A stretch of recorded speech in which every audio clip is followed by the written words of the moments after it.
lantaran geus aya siril khususiyah kitu kabeh atuh ba'da tamakkun minha sabadanya na paceg dina khususiyah baheula mah manehanana kikituan teh keur ngalalakon di jero hate teh micenan karesep nu mantek dipicenan teh lantaran loba jelema katipu ku dunya ja dunya mah mataul gurur nu kamari di ditu imah nu dibagus-bagus ku ari mah geuninganan goreng bahkan geus eueuh dirindes make bulldozer etalah dunya nu belah ditu tata dinanya na ngabangun nu sakitu hebatna ku ari mah geuninganan geus eueuh bangunan nu hebat teh jelemana duka ka mana etalah dunya kamari masih itu ngabereleng mobil nandek make nu mamana ge aya bahkan dihitung teh hebat 12 13 nah tapi ku ari mah geus eueuh hiji-hiji acan bahkan jelemana ge ku ari mah geus muriangan be etalah dunia.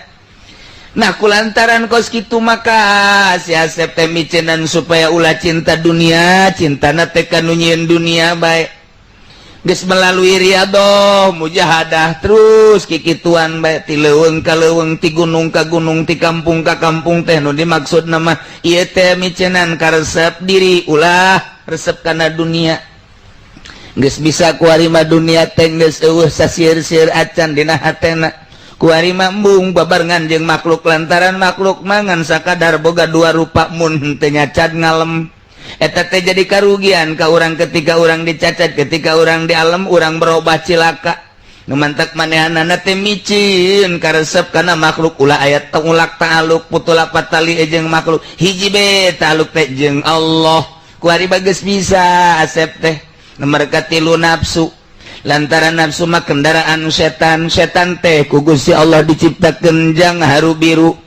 jang ngaganggu manusia dibere urang teh nafsu dikendarai ku setan dipicenan ku si Asep nafsuna sehingga nafsu teh anu digambarkeun anjing hideung ku ari mah eta anjing hideung teh bisa ditungtun nu tadi nama anjing hideung nu nungtun urang ku ari mah ditungtun ku si Asep anjing teh bisa disingrah-singrahkeun eta lah nafsu. Nomor kaopatna setan eta setan ge lantaran di dirina geus eueuh karesep dunia makhluk jeung nafsu geus teu aya hese jang nyelap setan teh makan setan teh ampuneun boro-boro naon mereka kasih dina Umar bae setan teh jauh keneh bae setan geus lumpat sieun kitu keneh kasih dina Umar boro kasih dina Umar deuleu sorban ngagantung bae setan kudu lumpat ieu aya Umarna kajen kuku mah ka sorbanna bae sieun ai urang mah setan teh tuh jadi babaturan mukhalid urang mah jeung setan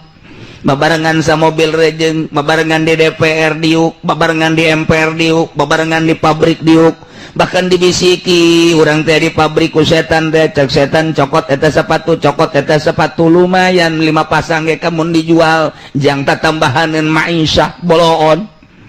doh kan ayo setanna terus ieu mah ku si Asep setan bisikan-bisikanna dan lain sebagainya dipicenan geus eueuh makhlukan geus eueuh dunyaan geus eueuh nafsuan geus eueuh setanan murni luar biasa Asep hiji be Allah masih Allah eueuh di jero hate ku ari didatangan ku jelema nu susah cintaeun lantaran sering dibere nu sugih resepeun lantaran tilok dipenta pejabat geh datang resepeun lantaran tilok dikumaha-kumaha ayang naon didoakeun nya nama nu penting mah kamaslahatan sebab dirina mah eueuh maksudna naon dunia geus teu hayang makhluk geus teu resep nafsu jeung sajarah mangata hiji bae ka Allah berbagai lapisan bakal raresepeun lantaran di dirina resepna ka Allah numantak jelema sasalaman cium tangan lain ka manehanana orang di jerona aya Allahan